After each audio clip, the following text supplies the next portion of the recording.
Imagina, tipo, escolher a pessoa com quem se vai passar o resto da vida, não porque existe amor, paixão ou admiração, mas por um terror absoluto do que se passa na própria mente. Isso é bem pesado. Sim. E mais, imagina usar esse relacionamento como uma prisão voluntária, estruturada meticulosamente para trancar desejos que causam um pavor interno gigante. Uma prisão que a própria pessoa constrói, né? Exato. Hoje, a nossa imersão é sobre o manuscrito privado, onde escolhas muito íntimas são dissecadas não por um terapeuta comum, mas supostamente por Jesus. E olha, serei muito honesta logo de cara. Pode falar. Quando eu ouço que vamos analisar a vida sexual, os impulsos e as fantasias de alguém sob uma ótica espiritual, a minha primeira reação é ficar meio na defensiva, sabe? Sim, eu entendo perfeitamente. Imediatamente soa como um alerta de culpa tradicional, aquele moralismo antigo que aponta o dedo e diz o que é pecado. A gente não tá aqui só tentando dar uma roupagem psicológica moderna para aquele velho sentimento de culpa, não é? Não, de jeito nenhum. E olha, essa sua desconfiança é totalmente válida. É o reflexo natural de qualquer mente que foi exposta a séculos de linguagem religiosa punitiva. Pois é, a gente já fica esperando a bronca. Exatamente. Mas o que vamos examinar aqui faz exatamente o trabalho oposto. Isso desmonta o próprio mecanismo da culpa e do medo. Mas, para entender isso, a gente precisa de um contexto muito claro. Certo, de onde vem esse material? Bom, estamos falando de um trecho direto do Urtext. O Urtext é um manuscrito original, tipo a primeira versão ditada e sem edição de um material muito profundo chamado Um Curso em Milagres. Ah, sim! E durante o longo processo de transcrição desse material, os dois escribas, que recebiam os ditados, a Ellen e o Bill, eles também recebiam notas, orientações e correções estritamente pessoais. Textos detalhando como as mentes deles operavam no dia a dia. Quer dizer, eles eram meio que as cobaias do próprio ensinamento que estavam documentando. Isso foram os estudos de caso originais. E essas notas são inestimáveis para quem estuda isso hoje, porque o ego da Ellen e do Bill opera com os mesmos mecanismos que o ego de qualquer ser humano. Faz sentido. A passagem específica que vamos analisar hoje entra bem na raiz de como os dois usavam a vida romântica e as escolhas sexuais não como um caminho de amor, mas como um escudo altamente elaborado contra eles mesmos. Uau! Então não tem um julgamento do tipo certo ou errado. Não há julgamento moral envolvido. Há uma observação muito fria e compassiva de uma mente que escolhe aprisionar a si mesma para não ter que lidar com o próprio medo. Bom, vamos destrinchar isso então. Se não é um sermão sobre pecado, o que exatamente é dito? Qual é a citação direta desse manuscrito? Eu peço que quem nos acompanha ouça com muita atenção a escolha de cada palavra aqui. O texto diz o seguinte para eles: vocês dois escolheram seus atuais parceiros sexuais vergonhosamente e teriam que expiar pela falta de amor que estava envolvida em qualquer caso. Nossa, já começa forte. Sim, e continua. Vocês os selecionaram precisamente porque eles não eram adequados para satisfazer suas fantasias. Isso não foi porque vocês queriam abandonar ou desistir das fantasias, mas porque tinham medo delas. Meu Deus. E termina assim: vocês viram em seus parceiros um meio de se proteger contra o medo, mas ambos continuaram a olhar em volta em busca de chances de satisfazer as fantasias. Uau! Incrivelmente direto, não poupa meias palavras mesmo. Nenhuma. E a sensação que dá é de um auto-boicote levado a níveis arquitetônicos, sabe? Com certeza. Tentar entender a lógica mental de selecionar alguém exatamente porque essa pessoa não atende ao que você deseja no fundo é um paradoxo absurdo. É o ego operando na sua máxima potência defensiva. É como se... imagina alguém que ama a ideia de correr. Tem uma vontade gigante de acelerar um carro ao máximo. Mas na hora de comprar um veículo, a pessoa escolhe de propósito um modelo que não passa de 30 por hora. E a pessoa não faz isso porque perdeu a vontade de correr. Mas porque tem um pânico absoluto do que pode acontecer se colocar o pé no acelerador, né? Exato. O medo de perder o controle e destruir tudo ao redor é maior do que o desejo. A pessoa, não confia no próprio julgamento nem na própria capacidade de lidar com a velocidade. Então ela terceiriza o freio. Isso, ela terceiriza o controle.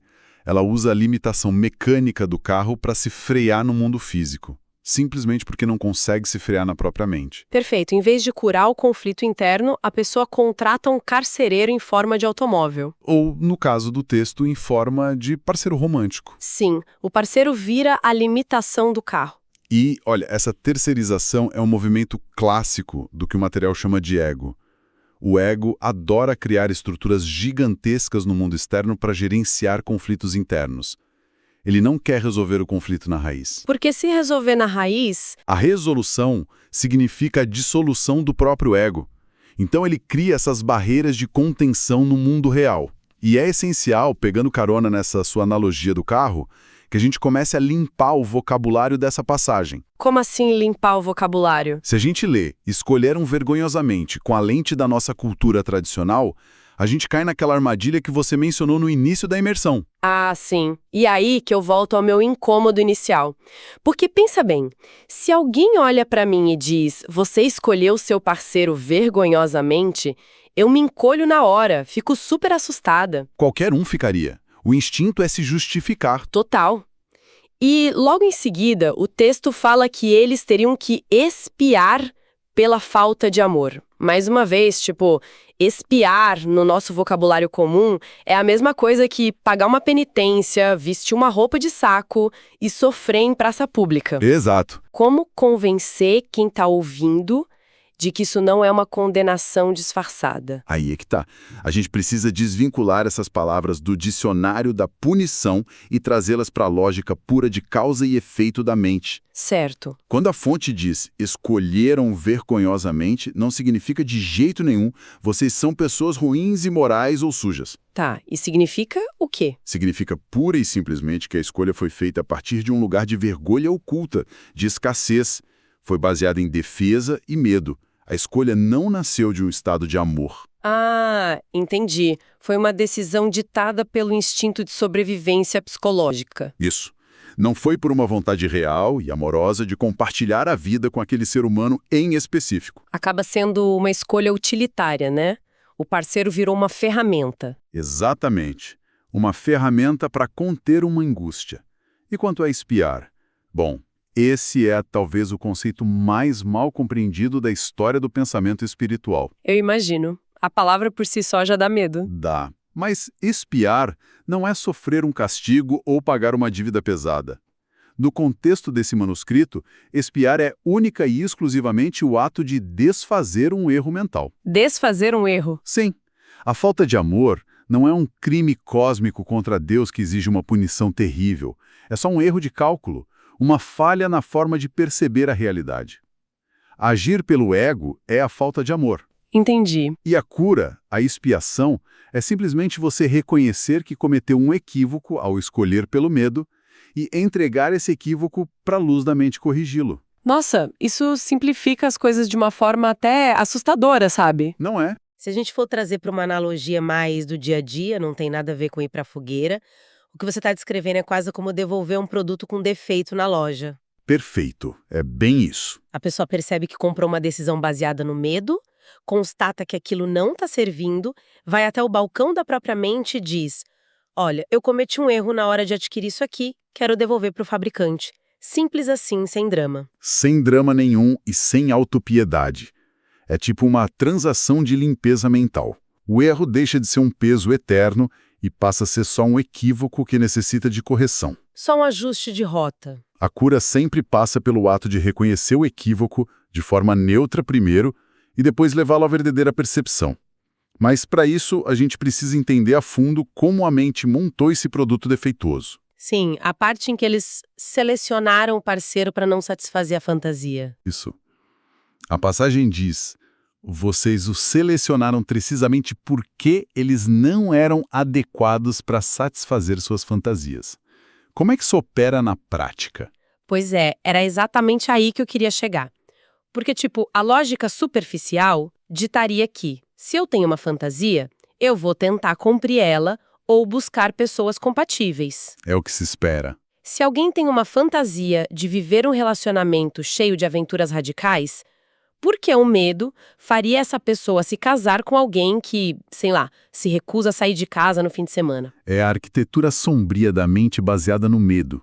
No fundo, a mente sabe do poder de destruição das suas próprias ilusões se elas saírem de controle. Diante de uma fantasia muito intensa, movida pelo ego, o indivíduo entra em curto-circuito. Ele tem medo do próprio desejo. Totalmente. Ele teme as consequências de vivenciar aquilo, seja porque acha que vai ser julgado, ou porque tem medo de ferir os outros, ou porque sente que a força daquele desejo vai engoli-lo vivo, sabe? Então, o medo não é da atração em si, mas do desastre que o ego causaria se estivesse no comando livre. Exatamente isso. E diante dessa tensão insuportável, a mente oferece 3 rotas possíveis, sendo que 2 delas são caminhos totalmente ilusórios do ego, e só uma oferece uma saída real. Tá, vamos caminhar por essas rotas então. Quais são os 2 atalhos falsos que o ego propõe? O primeiro caminho do ego é a indulgência total. É quando a pessoa joga a toalha e decide buscar ativamente, no mundo físico, parceiros que aceitem cumprir o papel exato daquela fantasia. A pessoa age por impulso. Sim, ela age cegamente baseada no impulso, tentando forçar a realidade externa a esvaziar a pressão que está lá dentro. Mas isso nunca preenche. A raiz da busca é a escassez. Então a pessoa passa a tratar os outros só como corpos para satisfazer um roteiro que ela criou na cabeça. E qual é o segundo caminho? O segundo caminho, que é muito mais sofisticado e foi a escolha da Ellen e do Bill, é a repressão estruturada. Ah, que é onde entra a barreira do parceiro inadequado, o tal do muro de contenção. Exato. A pessoa escolhe um parceiro que seja estruturalmente incapaz de satisfazer aqueles impulsos ou que sinta uma repulsão muito forte por eles. O que há de fascinante e, ao mesmo tempo, trágico nessa genialidade do ego é que o indivíduo consegue evitar de cair na tentação. Mas não por mérito próprio, né? Não por ter desenvolvido clareza mental ou força interior, mas sim porque se escondeu atrás de uma outra pessoa. Nossa, é uma completa terceirização do autocontrole. Eu coloco o peso do meu conflito nas costas do meu parceiro. Exatamente. É como se eu dissesse pra mim mesma, eu não faço essas coisas inapropriadas porque meu parceiro jamais permitiria, o limite é ele, não eu. A pessoa se mantém sentada numa falsa superioridade moral e enquanto deixa o outro fazer o papel de vilão ou de chato da relação. Essa é a armadilha perfeita, porque mantém a ilusão de pureza do ego. Só que a última frase da citação derruba essa farsa monumental. Aquela parte do olhar em volta. Sim, o texto diz, mas ambos continuaram a olhar em volta em busca de chances de satisfazer as fantasias. Essa pseudo-solução é um fracasso porque a vontade nunca foi embora. Claro que não. Se você só tampa a panela de pressão, o calor lá dentro não esfria magicamente. De jeito nenhum. Se a pessoa reprime um pensamento muito intenso só para não lidar com ele, ele não desaparece e vai dormir. Pelo contrário, parece que ele desce pro porão da mente e começa a levantar peso lá embaixo para ficar mais forte.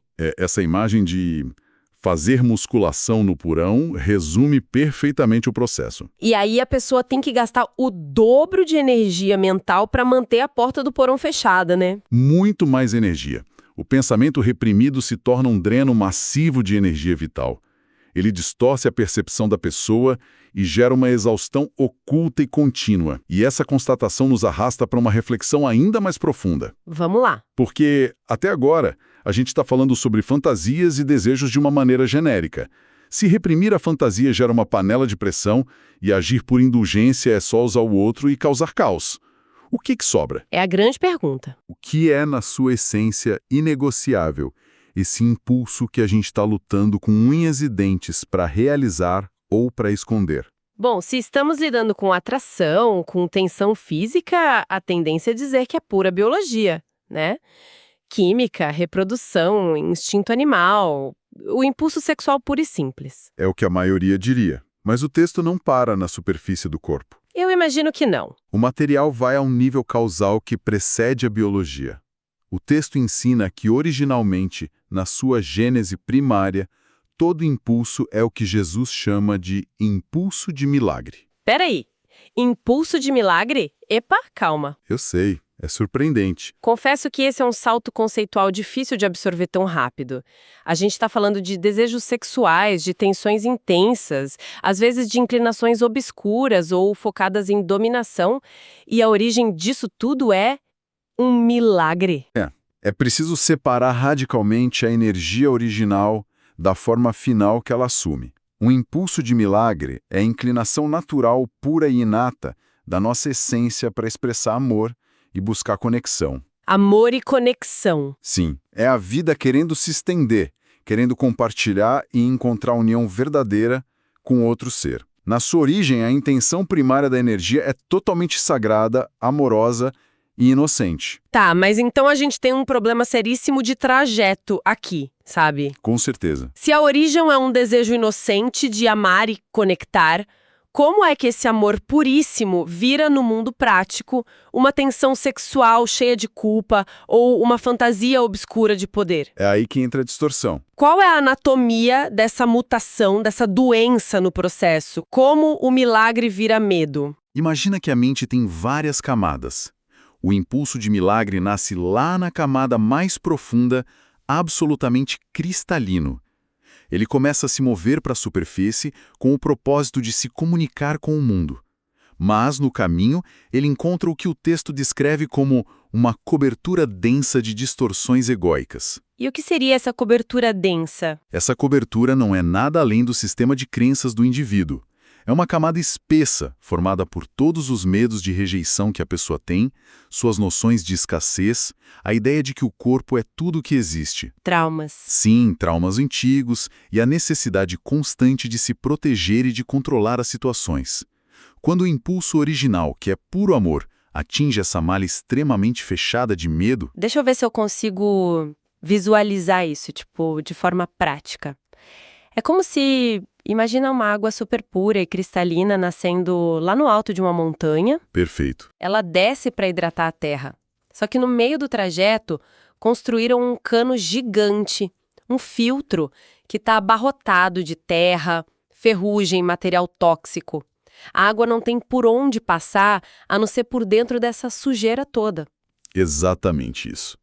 A água bate nesse filtro sujo e a sua energia, a sua pressão natural, é forçada e espremida por essas frestas de medo. A vontade genuína de se unir e compartilhar acaba virando a necessidade urgente de possuir fisicamente o outro. Nossa. A força daquele amor, ao passar pela terra do trauma e do controle, sai do outro lado completamente distorcida. Emerge transformada no que a gente chama de impulso sexual intenso, carregado de angústia, necessidade de alívio e, na maioria das vezes, de muita culpa. Uau! Isso muda absolutamente tudo. E a consequência de pensar dessa forma é monumental.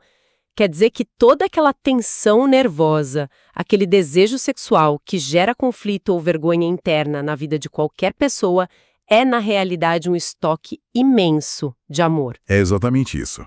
É um aglomerado de impulsos de milagres puros que foram distorcidos pelo medo e não conseguiram ser expressos na sua forma original. É a reversão completa da nossa lógica de mundo. A energia em si, a força vital, nunca foi a inimiga da história. É por isso que tantas abordagens espirituais falharam catastroficamente ao longo da história quando tentaram mandar os seres humanos aniquilarem seus próprios desejos. Ou declararem guerra aos próprios corpos, né? Sim. Entrar em guerra contra os impulsos é lutar contra a água limpa da nascente por causa da sujeira do filtro. Não faz o menor sentido. Lutar contra o instinto usando medo só fortalece aquela cobertura densa do ego. O problema nunca é a atração, mas a forma equivocada e baseada no medo como ela é filtrada. E aqui a gente chega na grande questão prática de quem está acompanhando a gente. Porque senão podemos cair na indulgência desenfreada que só causa estrago. Sim. E tentar reprimir ferozmente, a mente é a mesma coisa que prender a respiração até desmaiar. O que sobra? Sobra correção.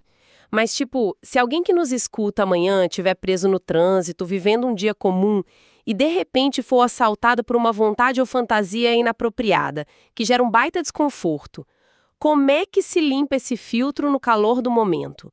O texto traz algum passo a passo para a hora H? Traz sim. e exige um nível de honestidade muito corajoso da pessoa. Entramos aqui no terceiro caminho, que é o conselho prático dado pela passagem. É o caminho do Espírito Santo, o caminho da entrega e correção. E qual é a primeira instrução? A primeira instrução de Jesus para o momento em que a tentação surge é um exercício rápido de identidade. Ele diz aos escribas: Filho de Deus, você foi criado para criar o bem, o belo e o santo. Não perca isso de vista. O foco inicial não é se debater contra a tentação, mas lembrar, no meio do furacão, da própria essência original. Entendi, mas o que a pessoa tem que fazer taticamente na mente dela? O passo a passo vem logo a seguir, numa instrução espantosamente pragmática. Ele afirma que numa situação em que surge um impulso inapropriado, o seu primeiro e mais urgente trabalho é o reconhecimento. A instrução diz: saiba primeiro que isso é uma expressão de medo. Ou seja, tirar a máscara da sensação. A mente está lá gritando, eu preciso realizar isso, eu tenho um desejo desesperado por essa situação, e a orientação é frear, olhar para a própria mente e dizer, não, isso não é amor livre, isso é só o meu pânico disfarçado de desejo. Exatamente isso. O primeiro passo é parar de se identificar com a forma da lama que saiu do filtro. Você não julga, não se pune, não sente vergonha e, principalmente, não age sobre o impulso. Você só constata o fato clínico. Isso que eu sinto é a minha força vital se expressando através de uma crença de medo. Tirar o peso emocional da coisa. Sim. E uma vez que a farsa foi exposta, você vai imediatamente para o passo da correção, que é exatamente o que a gente falava sobre devolver o produto com defeito. E como se processa essa devolução na prática? O texto diz para você negar o poder daquele medo e pedir internamente que ele seja substituído por amor. Em termos práticos, você recorre àquela inteligência superior dentro da sua própria mente, ao Espírito Santo, e pede: eu reconheço que distorci essa vontade de conexão. Eu não sei como expressar isso sem causar dor ou usar os outros. Peço que essa energia seja limpa e recolocada na sua função original. Nossa! A passagem garante que, ao fazer isso de forma genuína, você permite que a situação passe de uma atração egóica angustiante para um trabalho de milagre impessoal, uma expressão de amor universal. Quer dizer, uma atração focada em um corpo cheia de carência volta a ser uma força impessoal de cuidado e compaixão pela vida? Perfeito. Não se sublima com força bruta. Pede-se, quase humildemente, por uma tradução de volta para a linguagem materna do milagre. É como dizer, pegue esse desejo que agora está falando a língua do medo e traduza de volta para o amor. É muito libertador perceber que não tem mais necessidade de manter trincheiras dentro da própria cabeça. Essa é a verdadeira transmutação. E é a única saída que funciona a longo prazo, sabe? Qualquer movimento no sentido de lutar, ou se esconder atrás de um relacionamento, ou ceder compulsivamente, tudo isso mantém a pessoa operando sobre as regras do ego. A luz não entra enquanto a mente está ocupada demais defendendo as próprias paredes. O único trabalho real é a entrega lúcida, sem vergonha, da própria humanidade. E essa lógica transcende muitos relacionamentos românticos. Ela se espalha para tudo na vida. Para todas as áreas. Para resumir a profundidade do que exploramos hoje, nós vimos o quanto a mente é capaz de usar outras pessoas como barreiras de contenção para os próprios medos inconfessáveis, como fizeram Helen e Bill inicialmente. Sim. Percebemos que o caminho da repressão é só jogar a energia fora num esforço gigante para esconder a sujeira no porão. E, acima de tudo, destrinchamos a revelação de que todo o conflito nasce de uma fonte pura, o impulso de querer se conectar, que se arrastou pelos medos das nossas próprias crenças e acabou irreconhecível como impulso sexual ou tensão. Uma síntese excelente do nosso estudo de hoje. E o conselho central que fica de tudo isso, para quem quer levar algo para o dia a dia, é o cultivo do acolhimento silencioso. Como assim? Quando qualquer onda de tensão interna surgir, e a gente sabe o quanto elas podem ser difíceis, o esforço não deve ser o de puxar a espada para lutar contra a própria mente. O caminho é a observação sem condenação. Observe a água barrenta e saiba que, no fundo, a nascente dela é intocável. Reconheça o medo, abandone a resistência e entregue a distorção para ser gentilmente desfeita. Isso muda a dinâmica inteira de como a gente lida com a gente mesmo. Transforma os nossos relacionamentos de campos minados em verdadeiros espaços de cura. Com certeza. E para finalizar o nosso encontro, eu deixo algo para continuar reverberando na mente de quem acompanhou a gente até aqui. Diga. E se tudo aquilo que julgamos ser inaceitável em nós mesmos, ou aquela vontade intensa que parece ser uma falha de caráter, não for um demônio a ser exorcizado? E se toda atração turbulenta, toda distração que causa culpa no seu dia a dia, for, no fundo, apenas um milagre puro que se perdeu na confusão da mente, esperando pacientemente para ser limpo e devolvido à sua verdadeira função? Fica a reflexão. Uma perspectiva que muda completamente como habitamos a nossa própria humanidade. Tira muito do peso que a gente carrega à toa. Até o nosso próximo encontro. Até a próxima imersão. Muito obrigada a todos que nos ouviram hoje.